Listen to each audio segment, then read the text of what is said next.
Coming up on Bloom, a top doc from the famous Amen Clinics is here with how trauma affects the brain. Depends really where you are in your healing process.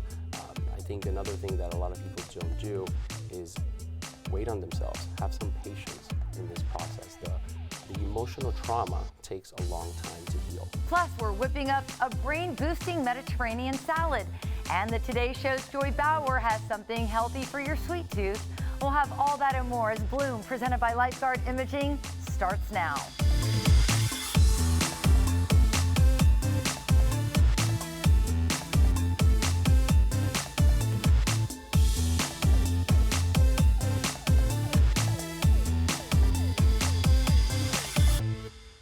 I'm Gayle Guyardo. Welcome to Bloom, presented by Lifeguard Imaging, a full hour dedicated to your health and wellness. So get ready to bloom. Research shows 70% of adults in the U.S. have experienced some type of traumatic event at least once in their lives. So today we're helping you heal and doing it with the help from a top doc at the famous Amen Clinics, known for scanning brain images to know exactly how to treat trauma and other mental health issues. Joining us now with help is psychiatrist Dr. Hector Rodriguez with the famous Amen Clinics. Dr. Rodriguez, it is so great to have you on Bloom. Thank you for having me. So this is revolutionary really when it comes to treating people with mental health conditions, and it's changed the way that you do your job. Completely. Yes, imaging has really changed the way that I look at people, behaviors, and obviously their condition. And in the past, it used to be that doctors would have to guess or try this and then that. But by getting a brain image, you really get a true story of what's going on within someone's mind. Yeah, it's really incredible because even if the patient doesn't tell me what their past has been, like for example, emotional traumas, I can see a specific pattern that allows me to ask better questions about that, which is great. And when we talk about trauma, we're talking about, like you said, it could be emotional trauma, it could be physical trauma. There's so many things that impact the brain. Correct. So, and we know one of the biggest traumas that I think the world has encountered recently is the pandemic. That has really changed and impacted people's lives. So we've been able to see traumatic patterns in our brain scans. And it's incredible. Okay, I want to take a look because you were so cool to share some imaging with us, and I want to talk myself and the viewers through this. Now, right now, we're looking at the health of an active brain. So what do we see there? Right, so this is our active view, which basically means it's our emotional centers. So it's looking at the deeper structures inside the brain, and that's what we're seeing in this image. And when you say an active brain, what do you mean by that? Well, it's literally the emotional centers, so Okay. our limbic system. Okay. All right. So now let's take a look at how anxiety, depression, and PTSD can impact the brain. Right. So this is actually one of my patients. If you see, there's two on the sides. Those are the basal ganglia, which basically I call them the anxiety centers. Their job is to calm us down. So in this case, you see them red and white. That means they're working really hard to calm her down. All right, this is so interesting to me. Now let's look at the brain with emotional trauma. Right, so here you start seeing a lot of other areas that are working really hard to calm her, but at the same time, remember past histories and things that she's witnessed and trying to calm her, ultimately. Okay, all right, and now let's take a look at a healthy surface brain, and while you're taking a look at it, what do you mean by a surface brain? Right, so this is looking at what we think our cognitive functions, our thinking brain. The colors here don't really mean anything. We're looking for holes, divots, and dents. So what we want, ideally, is a nice surface that is very smooth, and that means good function overall. All right, now let's take a look at how football injuries can impact the brain. Would this be considered traumatic brain injury? Correct. Okay. This is actually repetitive injuries. This is my 72-year-old patient, and he's been having brain injuries throughout his life playing football. All right, and now let's take a look at the substance use, inflammation, infection, and other brain injuries. Right, so here you can see with substance abuse, there's certain areas that specifically get hurt, so then you don't have such a scattered decreased activity throughout. So now once you take a look at these images, what are some of the treatment protocols? There's a lot of things that we do, basically depending on what part of the brain is not working properly. So for example, things like specific diet, types of exercises that would enhance those parts of the brain to work better. So it's not always treatment with medication? Correct. Medication is part of it. Okay. But it's not the only one. So it could either be complete lifestyle changes, it could be medication, or it could maybe be a combination. Oh, okay. Yeah, we use nutraceuticals quite a bit. Oh, that's really interesting. What kinds of nutraceuticals? There's certain things like GABA, which Okay. is our common neurotransmitter that literally calms our nervous system. So I use that one quite a bit. All right, that's really, really interesting. And again, Dr. Amen kind of changed the game when he came up with the idea to scan the brain. About how long does the process take? When it comes to scanning the brain, it's about a 20-minute process. Okay. And then once we have the images, then we start treatment. Okay, and patients see results. Correct. And the nice thing about it is that we see results right away, because by looking at the specific brain areas that are not working properly, then I'm able to target that right away. And like we saw with the different imagings, this could be anything. This could be something that's psychological. It could be something that is physical. There's so many reasons that our brains change. Correct. We look at the whole body. We look at the whole person. So it's the physical, obviously, the biological, the psychological, the spiritual, and the social. That's how we view every single patient at Amen Clinics. So fascinating. What we're going to do for you right now is we're going to post this story online, and we're going to take a quick break. When we come back, Dr. Rodriguez has actionable steps for better brain health. We'll be right back.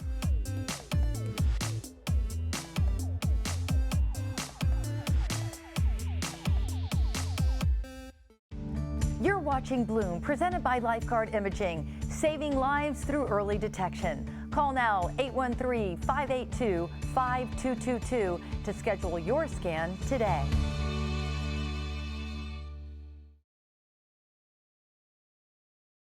We're back and turning to the experts for advice on how to heal our brain from trauma. Dr. Hector Rodriguez with the famous Amen Clinics is here with actionable steps that you can start right now for better brain health. Thank you so much for sticking around.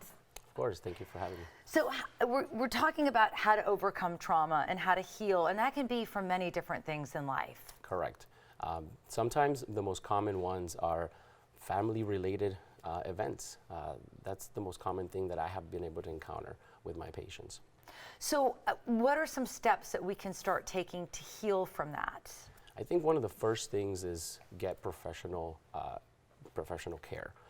A lot of us think that we can kind of go over them and put them aside and things like that, but that doesn't always really work, as we saw it with our brain scans.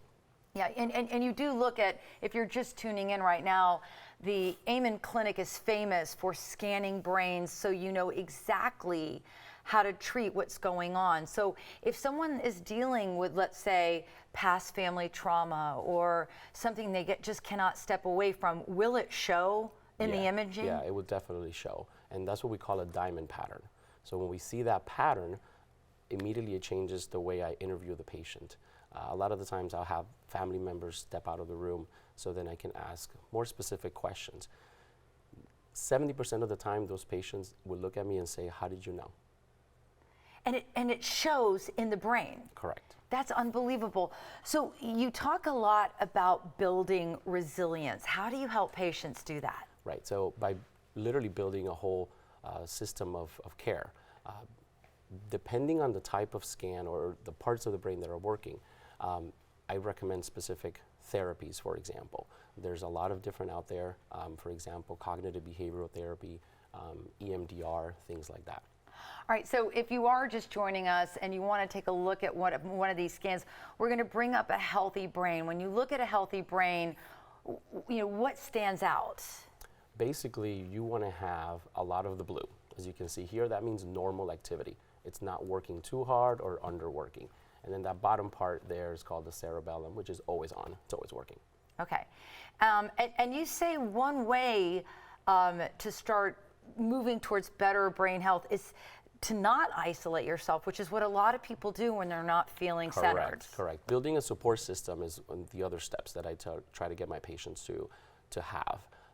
Once you have that support system, whether it's friends, whether it's people that have encountered very similar traumatic events, whatever that is, then we start building on from there. Okay, and then you mentioned earlier, it is important to get professional help. I mean, you just can't white knuckle your way through situations. Correct. With professional help, and it depends really where you are in your healing process. I think another thing that a lot of people don't do is wait on themselves, have some patience in this process. The emotional trauma takes a long time to heal.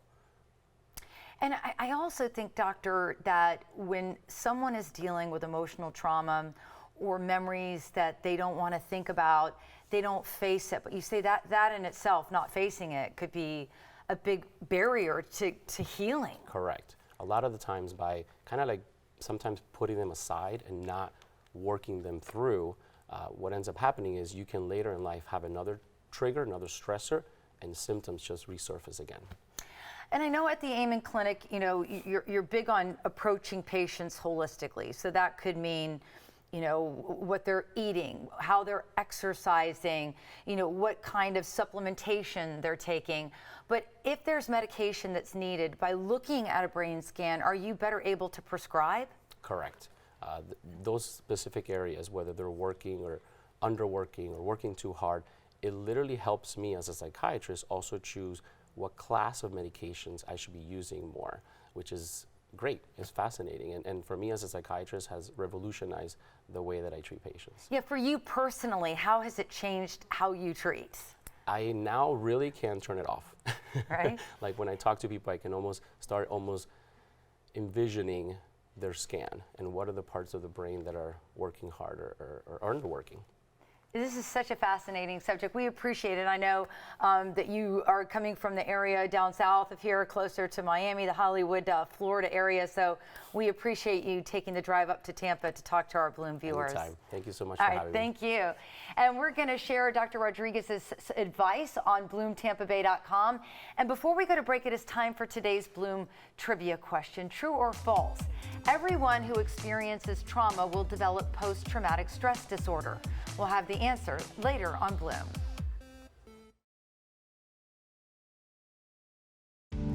You're watching Bloom, presented by Lifeguard Imaging, saving lives through early detection. Call now 813-582-5222 to schedule your scan today.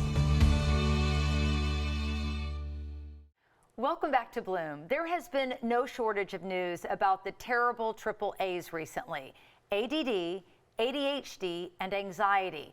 Right now, for many patients, doctors are turning to the so-called cure-all treatment of Adderall. But medical experts say pharmaceutical stimulants can be just as addictive as other manufactured narcotics, and the results are often the same. Joining us now is the author of The Busy Brain Cure, triple board-certified physician, Dr. Romy Mushtaq. Dr. Romy, thank you so much for joining us. It's great to see you. Gail, thank you so much for having me about this critical topic in adults that I don't feel like we're talking enough about. You're right, because typically when we talk about this subject, it's based on children, but you say 30 plus. Yes. This is a major problem. You know, in looking at what chronic stress and burnout is doing to adults in the workplace, I came up with these symptoms and looking at 17,000 people who took our Busy Brain test. The number one thing that people are saying is, I can no longer focus at work. Is it just my attention span? Am I burned out? Or is it ADD or ADHD? And the medical literature is actually showing that now, more than 15 years ago, more and more adults have ADD or anxiety. ADHD isn't as common to start in adults if you didn't have it as a child, but attention deficit, yes, coupled with anxiety. Yeah, and you say this really became a problem when we were just like from touching this iPad to the dopamine rush that I get from looking at social media. I mean, we have so much information coming at us. You say it's actually rewired our brains. You know, our brain is wired to want to pay attention and focus. But when we touch a phone or a device, or we type an email, or we check another item off of our to-do list, it gives us this dopamine high and we feel good. But that's just like taking crack or cocaine or a shopping addiction. You bought something online on clearance. you kind of get a high and a low, and then you want to do it again. And that's rewiring our brain to have attention deficit. And then what happens? The overprescription of stimulants like Adderall and Ritalin. Yeah, I was going to ask you, what are these pharmaceuticals doing to our brains? Yeah. Listen, I want to be clear. You have to talk to your doctor. There are people that get screened and need the medications. But what we know is since the global pandemic, 85% of all stimulants that are prescribed in the world are done here in the United States. That some people are misusing this for peak performance to get through a workday in a tech job or through medical school. And that's where I'm most concerned, because it's also leading to increased levels of anxiety and disturbing our sleep. Yeah, it's a big problem, and I know you're out with your new book, The Busy Brain Cure. You have an 8-week program. You say it's possible to reverse some of the damage that we've done. It completely is. And in 8 weeks, we start to do micro habits or little brain shifts that stack upon each other that make you put down your digital device and actually reset the busy brain center and the inflammation that's going on in the brain. But here's the key in the book. We give you a lab slip to take to your doctor. We want to look.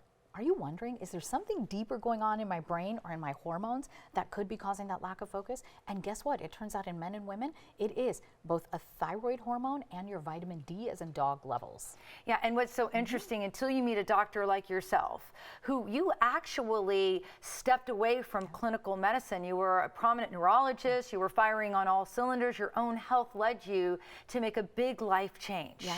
You know, the chronic stress can kill, and it almost killed me. And I should have known better. I'm a doctor. And in my global journey to understand why was I suffering so much, I started to learn Eastern wisdom and came back and got board certified in integrative medicine, the science of wellness.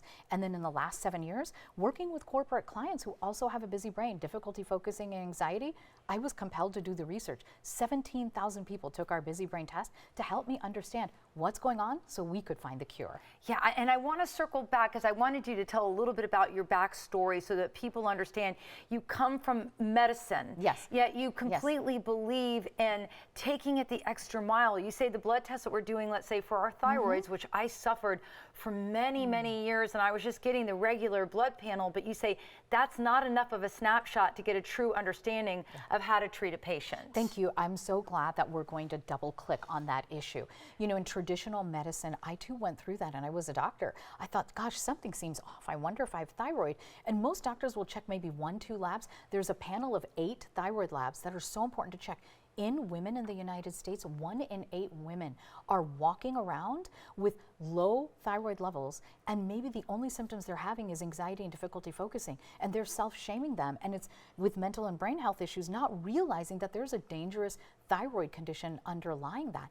It's so important, and in chapter 16 of the book, we have the entire lab list for you to download and take into your doctor to get this checked, because you can fix it and reverse it and find your focus and tame anxiety and sleep again. And it's amazing, and it's life-changing. And you would think, like, I went to doctor after doctor after doctor. I'm one of the statistics of the 1 in 8 women, and I couldn't lose the weight. I could not sleep. I could not focus. My anxiety levels were at an all-time high. And just by getting the proper blood panel, and it might be, you might need your medicine compound, and you might need different things, but to have this looked at can be a game changer. What's better than when you and I went through this is now there are more and more doctors that are studying integrative and functional medicine, and this is a board certification. It's the science of wellness. So we know the science of disease, you're learning the science of wellness, and then we know how to help your thyroid and peak performance, because your thyroid recipe might be a little bit different than my thyroid recipe. There's not a one pill or one supplement fixes all. But the thing is, thank you for sharing all your symptoms, and I'm sorry for what you went through, because you're not alone. I wasn't alone. But gosh, I don't know about you. When I was going through this, I sure felt so alone and shamed.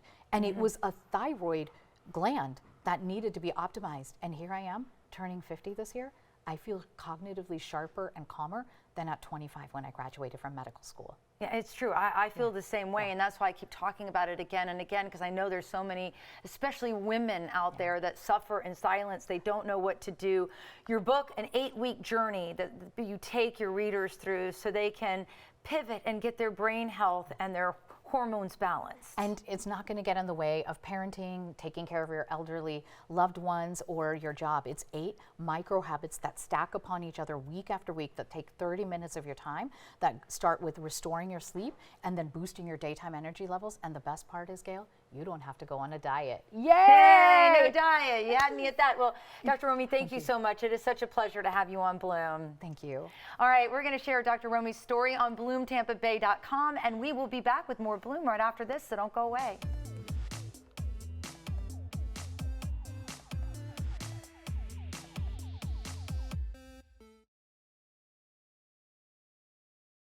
Living the Tampa Bay lifestyle means enjoying the sand, sun, and outdoors fun.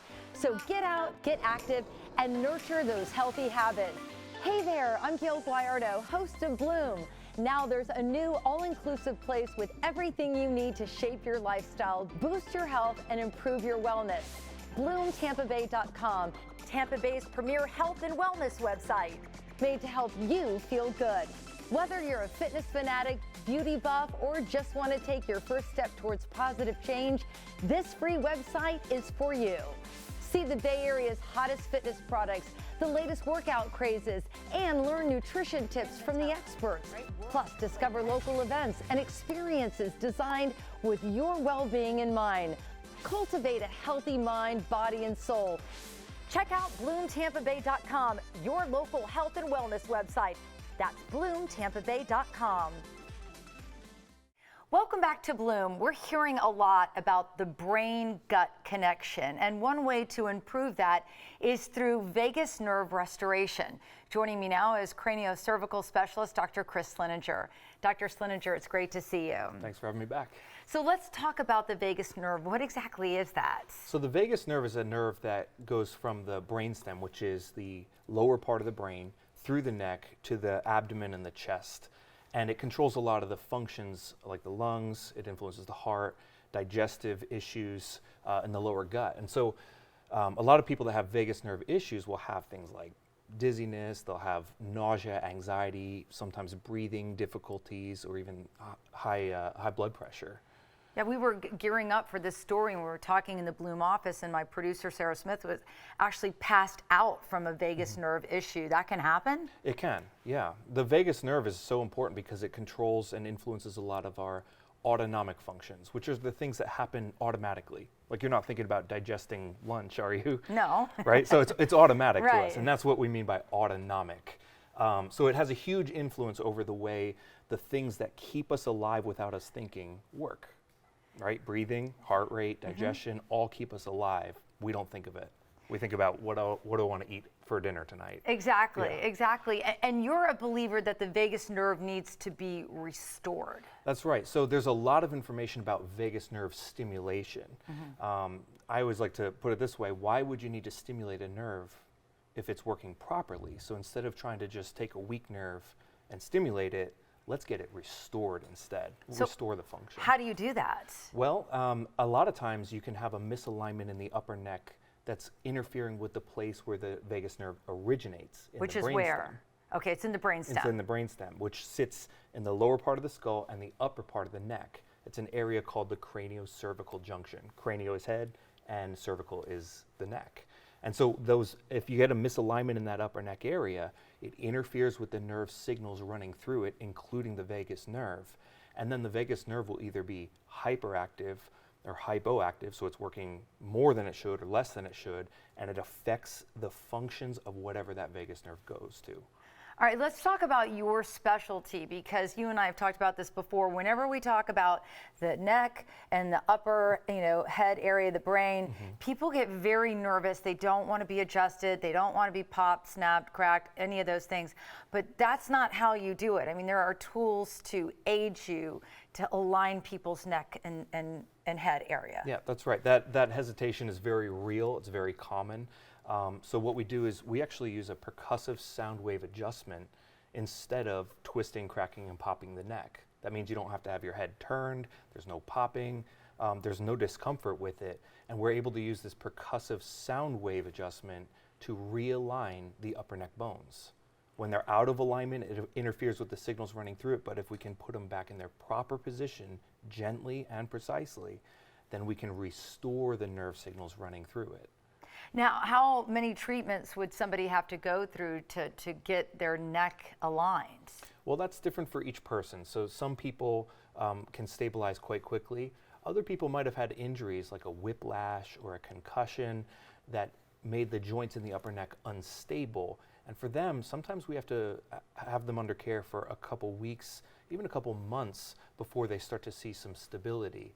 But the goal is still the same. We're trying to realign the spine in a very specific way to restore nerve signals so the body can start working right, including the vagus nerve.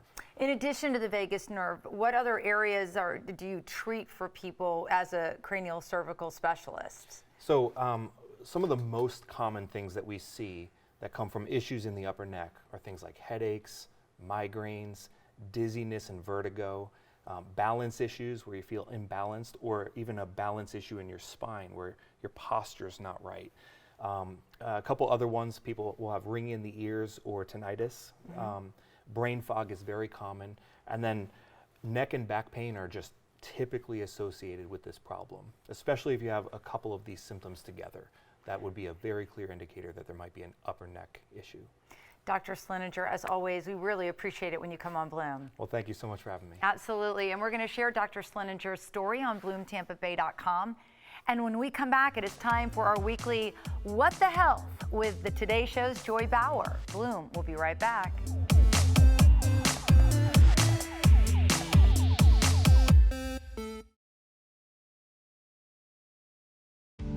You're watching Bloom, presented by Lifeguard Imaging. We begin where your checkup ends. Call now 813-582-5222 to schedule your scan today.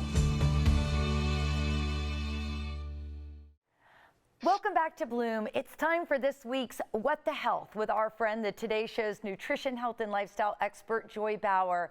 Joy, it is so great to see you. It's always great to see you, and we're about to have a hot date. Do you like dates? I love dates. Can't get enough of them. I love them from a nutritional standpoint because they're loaded with natural sweetness. They're just rich and chewy, and they sort of bring a caramel-like feel.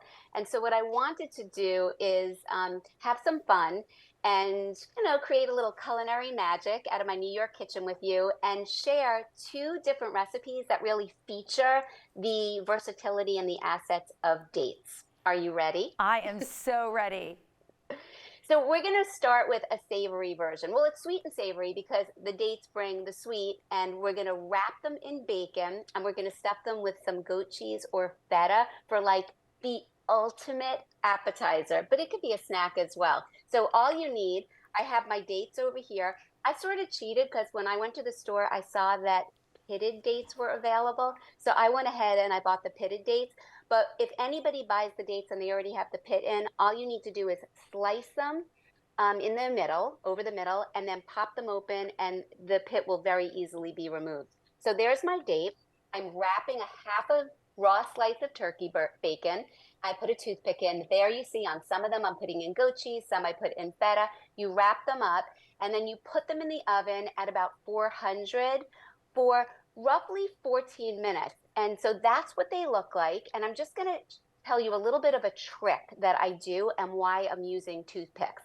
Now, first off, the toothpicks, as you saw, help to hold them together, right? They keep them in place. But what I like to do, and you have to soak your toothpicks before because you don't want them to burn in the oven, I let them bake first for 10 minutes. Then I open the oven door, and using that toothpick, I lean them over to one side for 2 to 3 minutes back in the oven. I open the door again, and then I pop the toothpicks over to the reverse side and cook them for a final 2 to 3 minutes. Because when you do this, the bacon will evenly cook all around. So it's a nice little trick, but you have to soak those toothpicks first. I'm so glad you mentioned that because I'm like, I wonder how she's cooking it with the toothpicks in there. So soak them real good, then put them in the oven. Yes, and you only have to soak them for, I would say, 15 minutes. Okay. And that's why when you saw in the beginning of the video, I was soaking those toothpicks. But it makes it real. There they go. So I soak them for about the 15 minutes, and then I start the process. I'm wrapping my date. I'm putting the toothpick in. Some I'm going to stuff with my cheese. Like that was a feta one. And then the oven is set at 400. In the oven it goes. And so first I'll keep them in there for 10 minutes. What I'm not showing you is I open the door and I flip them over to one side. I cook them for another 2 to 3 minutes. I flip them again, 2 to 3 minutes, and then they're perfect, just perfect. All right, so now we're moving from sweet and savory to just sweet and sweet. Okay, this is one of my family's favorite recipes I've ever made. So these are my Snicker copycats, and I'm telling you, they taste like Snickers. Gayle, I'm really upset you're not here to take a bite. Me too. Me one, too, Joy. I want you to take a bite. And so all you need, it's very, very easy, and it's a fun family activity. Some melty chocolate. You need the dates that are either pitted or you pit yourself. A little bit of peanut butter. If there are nut allergies in the house, you could swap the nuts. This could be almond butter, and the peanuts that you're going to see that I'm putting inside can be almonds. You could do it with cashews. Any nut goes. And some crushed nuts for over the top. And we're going to make them together now. So that's what they look like. Look at that inside. They are so good. So I slice my date. I take it out. I put a spread of peanut butter on the inside, 2 whole nuts, melty chocolate over the top. I'm using dark chocolate, but any chocolate works. A sprinkling of chopped nuts. Then you put them in the fridge, and in 30 minutes, they firm. And you bite into, that's it. You get like layers and layers of the most luscious deliciousness. I'm telling everyone, if there's one recipe of mine that you choose to make in 2024, this is it. It's the Snickers.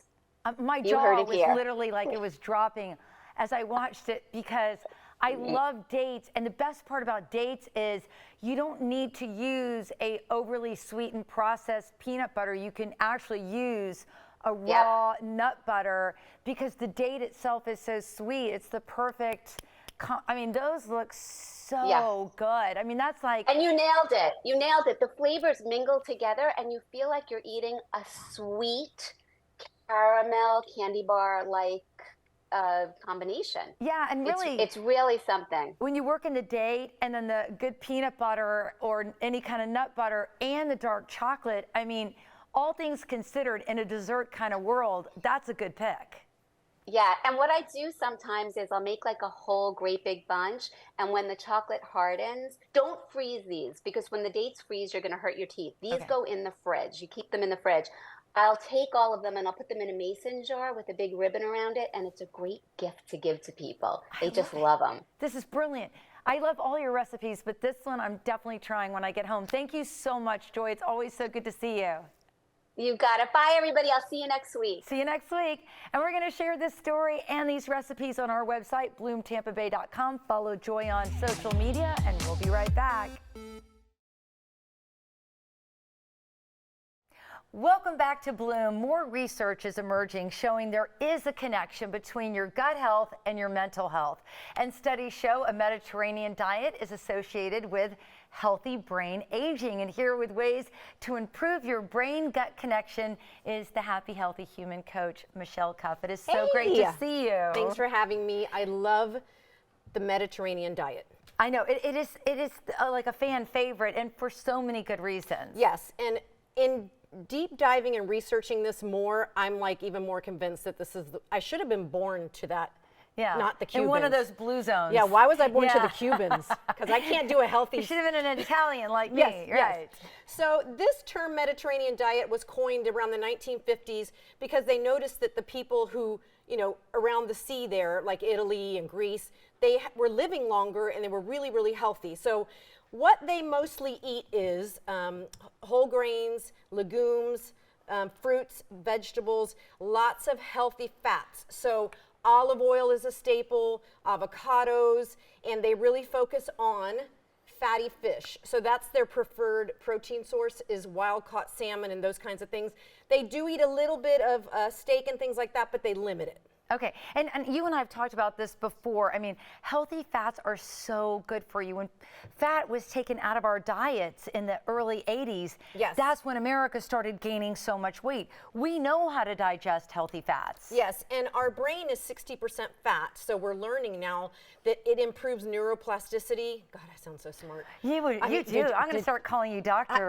Michelle. Hey, but it wards off all cognitive decline. It wards off Alzheimer's, dementia, all those things. We're finding finding this out. So this diet, longevity experts around the world all agree that this is the way to go. All right, so you have put together this beautiful salad. What's in it? So I put romaine lettuces on the bottom. Okay. We've got some beautiful tomatoes. We've got cucumbers. So on the sides, I didn't cut them up very beautiful, but we've got, of course, the avocado, which have tons of healthy fats, vitamin D. This is a nutrient powerhouse, okay? One of my little favorite, they love nuts and seeds also in this diet, and I love pine nuts. They're high in iron, potassium, things like that. We've got a little bit of a salami here. They do like their salami there as well in Italy and places like that. And then I've got a little bit, they're not huge on dairy, but they do like some dairy. So I chose goat cheese because I think cow's milk can be inflammatory. So I like the milk from the goats and the sheep a little bit better. I like that. And then, of course, for the protein source that I'm going to eventually put on top for all the Bloom people is the wild-caught salmon. I baked this with just a little bit of olive oil, some salt and pepper, some lemon, and in the oven. It's really easy to cook. It's super easy to, and I even cook it a lot of times on my cast iron, skillet. I mean, you just, skin side up and then flip it a little bit, and it cooks pretty quickly. Yes. Now you also brought in quinoa. So yes, so that is also, sometimes when you go to these restaurants, they'll have those bowls, and they'll have this as a base instead of this salad. This is considered a superfood, and it is has all the nutrients you can think of in it, and it's lower in carbs than like rice. And it's got way more vitamins, way more minerals, and it tastes good. So quinoa is a really, really good choice just for a side dish, or if you want to put this stuff on it and eat it with the salmon. Okay, now let's talk about the dressing that you put together. So I personally always kind of just put olive oil on my salads because I think dressings can get, what dressings are hiding, a lot of sugar, a lot of bad stuff. So I found this recipe, and it is, oh my God, it's so good. So it's olive oil, red wine vinegar, a little Dijon mustard, and then it's got pecorino romano in it. Oh, you're gonna have to taste it. And so that's another option. But olive oil is, if you're trying to really stay healthy and lose some weight, just stick to the olive oil because I think it's a really good dressing. Yeah, it really is good. And did you put a little lemon in there too? Yes, and a little lemon. Lemon's always good just to squeeze on everything. It makes everything good. I also want to mention before I forget that this diet is known to put at bay the top 2 causes of death, which is heart disease and cancer. So many experts agree, especially for women, heart disease goes down 30% if you change to this lifestyle. You are in the right area. Well, thank you for putting this together. And what we're going to do for you is you can see how to put this salad together on bloomtampabay.com. And we'll be back with more Bloom right after this.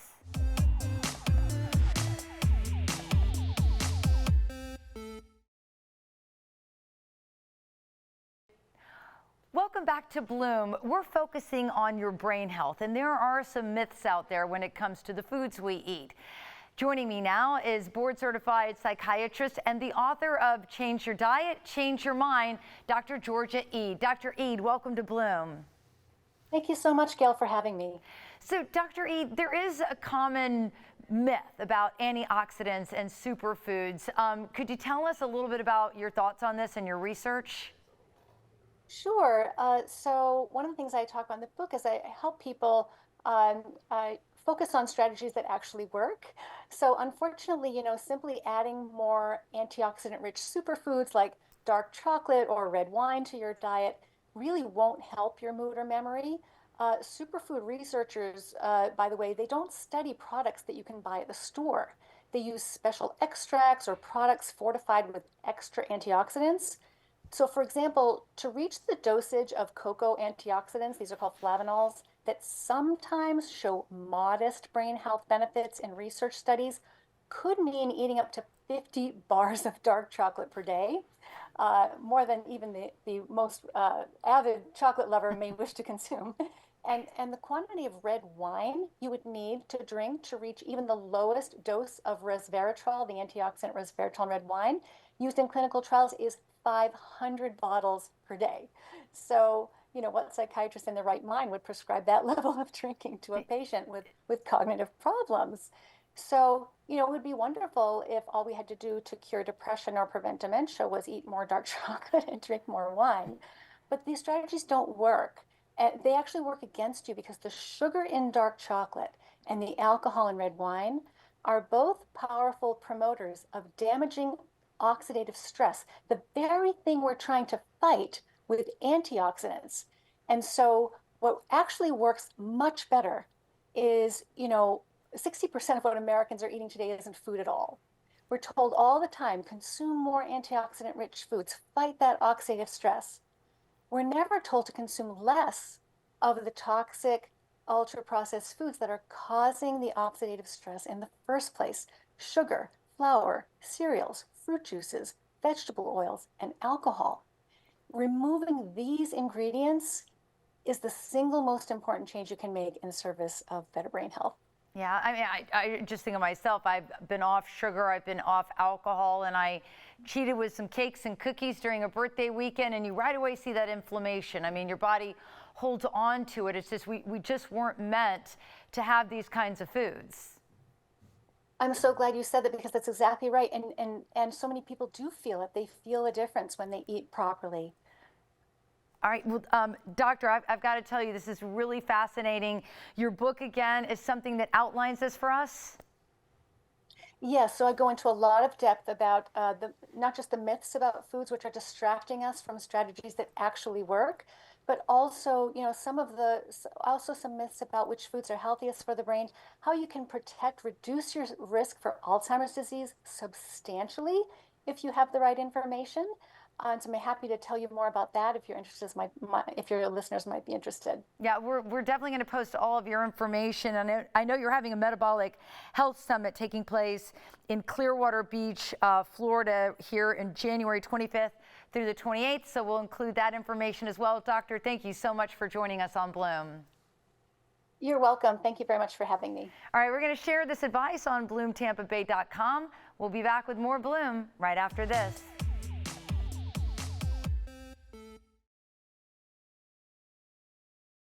It's time for today's Bloom trivia question. True or false? Everyone who experiences trauma will develop post-traumatic stress disorder. The answer is false. PTSD is a mental health condition that can be caused by very stressful, frightening, or distressing events. Not everyone who experiences trauma will develop PTSD. Some people will recover quickly and not experience severe or ongoing symptoms. You can also experience anxiety, grief, or stress following a trauma without developing PTSD. Well, thank you so much for tuning in to Bloom today. You can catch Bloom anytime by following us on social media. We're on all major platforms, so get a behind-the-scenes look at all of the innovative breakthrough health and wellness conversations and incredible guests that we have right here on Bloom. And don't forget to tune in to our Bloom podcast, the Bloom Health Club, on Mondays at 2 p.m. We take a deep dive and have extended conversations with some of the top guests that we have right here on Bloom. You can stream episodes anytime on Spotify, YouTube, and Apple Podcasts.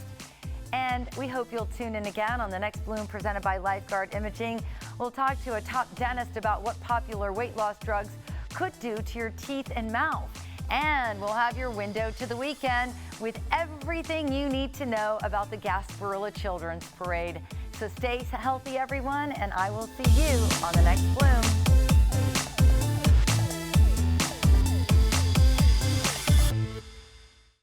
Call now 813-582-5222 to schedule your scan today.